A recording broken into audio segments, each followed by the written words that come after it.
Júlio César manda uma missiva aqui para a mesa, no sentido de que o povo brasileiro não quer um país menos corrupto, o povo brasileiro luta por um país sem corrupção. Essa reforma política é uma proposta paliativa a favor da corrupção e dos corruptores. De fato, essa é uma preocupação que devemos ter, de que a reforma política ela deve vir para trazer mais democracia e não para distanciar a democracia dos brasileiros. Algumas propostas precisam ser muito bem pensadas em termos das suas consequências. Uma delas é a unificação de eleições. Ora, fala-se em mais democracia, queremos mais democracia e vamos acabar com o número de eleições no Brasil? Vamos ter eleições apenas a cada 5 anos no Brasil? Vamos engessar a nossa democracia por 5 anos? Nós já não temos recall, como foi ventilado pelo reitor. Não temos, portanto, a revogação de mandatos, de forma popular. A revogação de mandato no Brasil não ocorre, mesmo que o ocupante do cargo não cumpra as promessas de campanha. Não há essa possibilidade. Então, nós não temos essa possibilidade e ainda assim vamos obrigar a população a votar a cada 5 anos. Eu sei que há um desejo de que ocorra em nosso país um espaçamento maior entre as eleições para que tenhamos um planejamento maior dos entes públicos. Ocorre que o remédio dado, ele é desproporcional ao benefício a ser alcançado. O remédio de tirar da população o direito de eleições periódicas é algo que não vem de forma proporcional ao planejamento. Qual o remédio para que tenhamos realmente os ocupantes dos cargos preocupados com o exercício do mandato e não com as próximas eleições? O remédio é o fim da reeleição. Óbvio que a reeleição que foi implantada no Brasil há 4, 5 governos atrás, na época da presidência do presidente Fernando Henrique Cardoso, esta reeleição, ela não veio a se adequar à cultura brasileira. Porque nós sabemos que o ocupante do cargo acaba não conseguindo separar a linha divisória, por mais que ele queira, separar entre o exercício do mandato e a figura do candidato.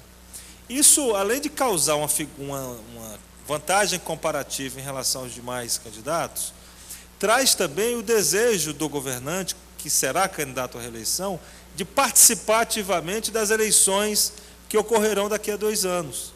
Então, ele acabou de ser eleito, sabe que terá uma eleição em seguida, uma reeleição dele. Então, na eleição que ocorrer no meio do seu mandato, ele vai participar ativamente daquela eleição, pensando na sua própria. Então, com o fim da reeleição, nós já teremos o remédio para que haja, em razão do candidato, aquele desejo dele efetivamente organizar e fazer um bom mandato, porque ele terá apenas aquele momento para prestar um serviço à população. Então, não será apenas o primeiro mandato para alcançar um segundo mandato.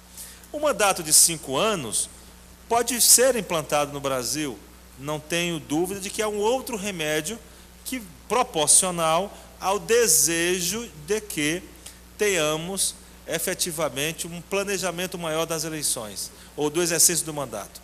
Mas, repito, com o fim da reeleição e mandato de 5 anos, essas 2 medidas já serão suficientes, já serão remédios suficientes.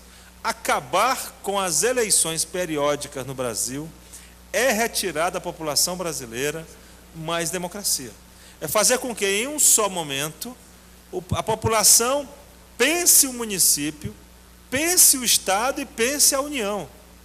Nós temos no Brasil uma federação. A cabeça do brasileiro e as prioridades do eleitor ao votar no vereador é uma, ao votar no deputado estadual é outra, no deputado federal é uma outra, no presidente da República, governador e prefeito. Então, ao unificar as eleições, como nós teremos a diferenciação do debate? E agora a mesa fica mais ainda, não é, deputada? Bonita e forte, com a presença da mulher aqui entre nós. Nós temos, então, e peço ao deputado Rubens Ottoni que reflita na comissão, a posição da OAB é firmemente contrária à unificação, porque será tudo menos mais democracia. Você terá menos democracia. É uma questão simples. E o remédio está desproporcional à doença que se quer curar.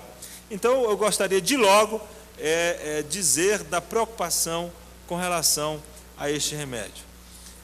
Das propostas que vieram da Associação dos Vereadores, o voto obrigatório também eu penso que deve permanecer.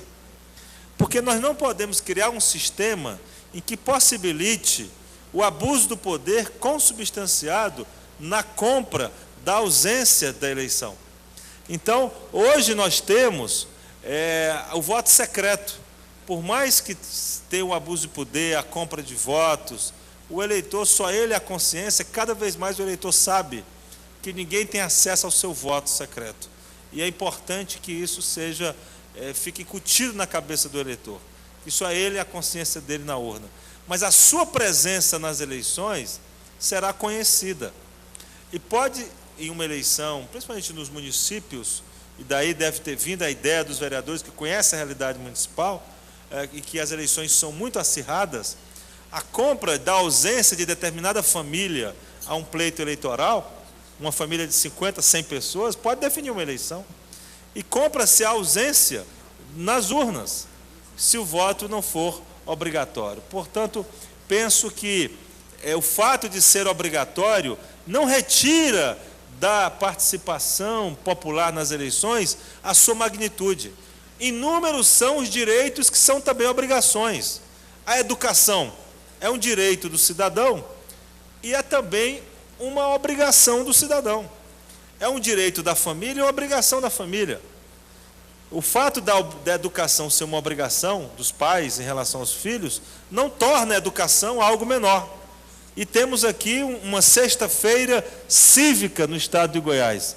Temos os professores manifestando pelos seus direitos, temos delegados de polícia reunidos aqui em uma sala ao lado, e temos a população, a sociedade reunida no plenário e reunida aqui na sessão para discutir reforma política. Então, uma sexta-feira cívica na cidade de Goiás.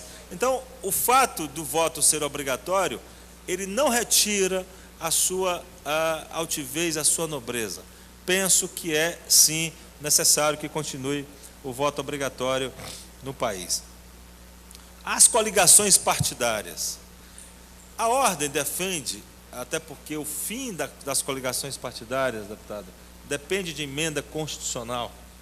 E nós sabemos que qualquer proposta que venha a depender de emenda constitucional não terá aprovação, me parece, fácil no Congresso Nacional. O que o movimento chegou à reflexão sobre as coligações? É que a coligação não seja feita por interesse econômico, nem de tempo de televisão. Então, se tivermos os dispositivos na lei das eleições dizendo que o tempo de televisão é aquele do candidato majoritário, do partido do candidato majoritário, e não o tempo da soma dos partidos coligados. Se tivermos o dispositivo que o fundo de campanha será o fundo do partido do candidato majoritário, deputado, nós não teremos as coligações para somar tempo de televisão, nem fundo partidário para a campanha. Nós teremos, portanto, se houver coligação, coligação por ideias, por afinidade de propostas. Isso já será um avanço. Então, essa proposta trago à discussão que, não sendo aprovado o fim das coligações, que depende de emenda constitucional, porque a coligação partidária foi posta na Constituição Federal quando o Congresso reagiu à verticalização das coligações, como foi aprovado pelo TSE naquelas eleições, há 2 eleições presidenciais atrás. Nós temos, portanto, essa proposta alternativa. Gostaria também de falar de forma clara contra o voto distrital puro, especialmente em relação aos vereadores. É absolutamente impróprio você implantar votos distrital em municípios. A proposta do deputado Marcelo Castro, que avança no sentido do distrital misto, em relação aos municípios, ele não aplica. Porque quando se fala em voto distrital, o município já é um distrito. Quer dizer, óbvio que o que se quer é diminuir custo de campanha, mas não faz sentido algum o voto distrital puro. Por quê? Nós já temos os vereadores para cuidar dos interesses dos municípios. Nós temos os deputados estaduais para cuidar dos interesses do Estado. O que é que se ocupa, o que deve se ocupar o deputado federal? O deputado federal deve se ocupar das grandes bandeiras, das grandes causas do país, da discussão da educação, da segurança pública, da saúde, da melhoria do Brasil, dos direitos dos trabalhadores, dos direitos da segurança jurídica para os empresários.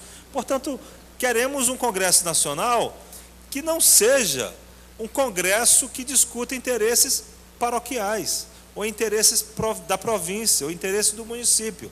Então, percebam como as questões são organizadas. Nós temos vereadores, deputados estaduais e deputados federais.